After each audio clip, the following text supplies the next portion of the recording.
Hey guys, Steven here from Redolessence, and today we will be taking a closer look at Millesime Imperial by Creed.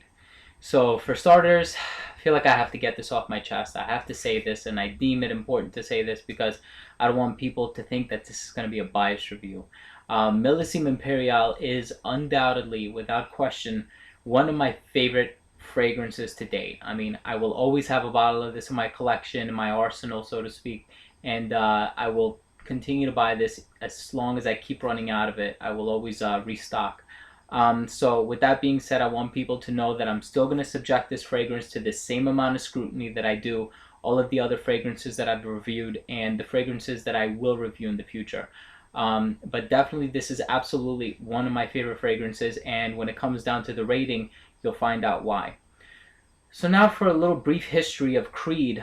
Now Creed is a niche fragrance house that has been around since 1760, so well over 2 centuries now. So they do have a lot of history, they have many fragrances, and they also have had many owners. Now this is a family-owned company, so it gets passed down from generation to generation, and the nose behind this particular fragrance, which was released in 1995, is Olivier Creed, and he's 6th generation. I believe he's in his early 30s now, but eventually will get passed down to Erwin Creed, as I believe his name is. So I love this fragrance. It definitely ranks very, very high on my list. And with that being said, I must also mention that it was originally formulated for the king of Saudi Arabia and his entire court. So right away, you know that this is a fragrance that's going to exude class and luxury and sophistication and regality and whatever other fancy expensive term you can use to describe it. For me, it certainly evokes an image of a king sitting in his throne eating a salty watermelon. And you'll eventually find out why when we go into the note breakdown. And without further ado, in the head, we have bergamot. And then in the mid, we have Florentine iris. I believe we also have a little bit of mandarin orange, and we have Amalfi lemon. And then in the base, we have musk and amber. So that's a fairly simple composition, but it also gives this a very exquisite smell.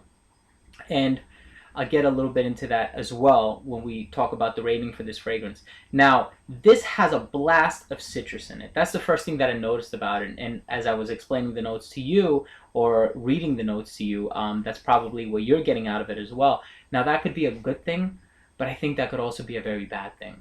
So definitely one in terms of longevity. So this is a fragrance that has been done many, many, many times. It's a very citrusy smelling fragrance, and it's definitely one of my favorites. So without further ado, let's get down into the rating for this fragrance.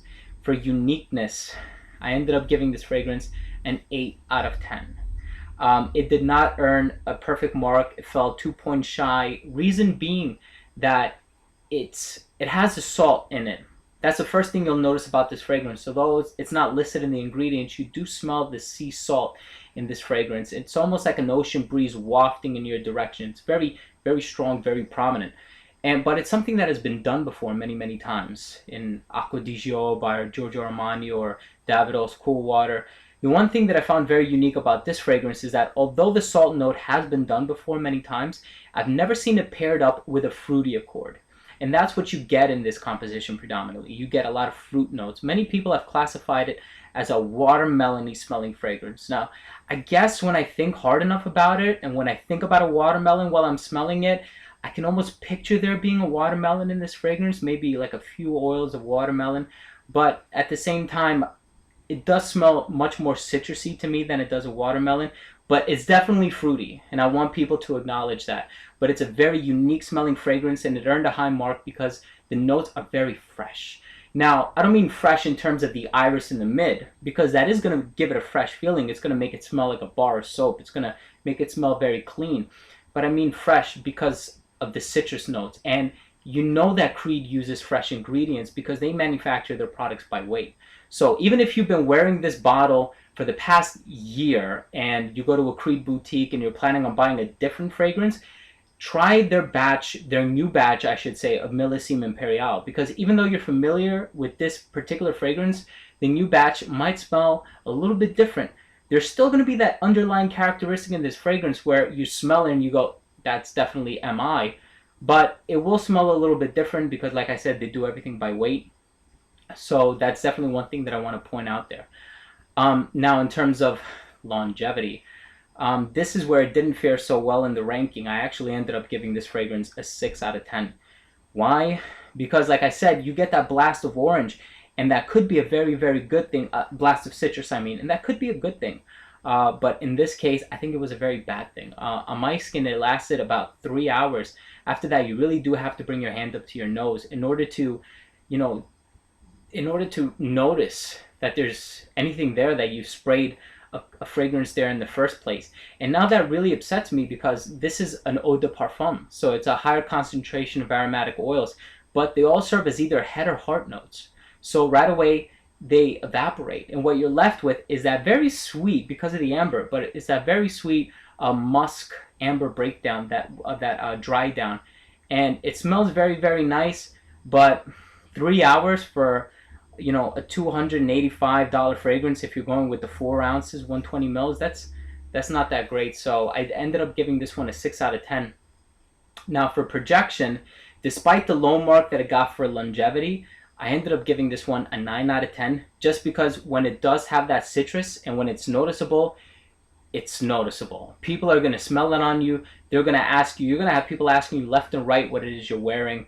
And I'm very proud to say I'm wearing Creed. Don't get it twisted with Sean John's Unforgivable. Although it is a very comparable smell, and it does smell very nice, but like I said, this one has the freshness. It smells like somebody cut open a lemon and they just, you know, squirted it on your hand. It smells like this juice came straight out of the fruit, and that's why I love Creed, and that's why it's unmistakable you're wearing one. As soon as you catch a whiff of it, you know it's a Creed. But for projection, for those 3 hours, 2.5, 3 hours where you're first, you know, wearing this, and that citrus is still very vibrant, very prominent, very rich, and very powerful, you're going to notice it. So I ended up giving it a 9 out of 10. For versatility, I also ended up giving it a 9 out of 10. Why? Because first of all, it's a unisex fragrance. So whether you're a man or a woman, this is very appropriate on your skin. And honestly, I can't think of a place that you can't wear this fragrance. I mean, I probably wouldn't wear this in front of a panhandler because then he knows I have money. But really, it's just no matter where you go, you can wear it in a, you know, suit and a tie, or you can wear it in shorts and a t-shirt. Really, it doesn't matter. So versatility, really, really high 9 out of 10. Presentation, I ended up giving this one an 8 out of 10 because I'm not only rating this bottle, but I'm rating the bottle that preceded this one. And that's the one that was entirely gold. It's like gold. It's like a gold leaf finish on it. It looks very luxurious, looks very sophisticated. But this one, my only qualm with this one is that there's gold paint, I guess, on the name Creed itself. And what happens is, I had it in a travel bag on a recent trip to Florida, and I don't think it was very abrasive in the bag, but the gold started coming off, and now every time I grab it, it comes off and it leaves a few specks on my skin. And you know, eventually you have to wash your hand to get it off because it kind of sticks with it, it adheres to your skin. But that doesn't matter. I mean, they do a really fine job, and especially with the gold, you know it's very classy. Presentation, 8 out of 10, like I said. Earning this fragrance an overall mark of 40 out of 50. So if you own this fragrance, let me know what you think of it. Is it one of your fragrances, one of your favorite fragrances? How does it rank on your list? What do you prefer? Green Irish Tweed, Millesime Imperial? What is your favorite Creed? So as always, if I missed anything, please don't forget to comment. Let me know what I missed, and I'll do my best to address it in a future video. And as always, please rate and subscribe. I will keep pumping out more fragrance reviews as long as you keep watching. So once again, this has been Steven with another fragrance review from Redolessence. Thanks for watching.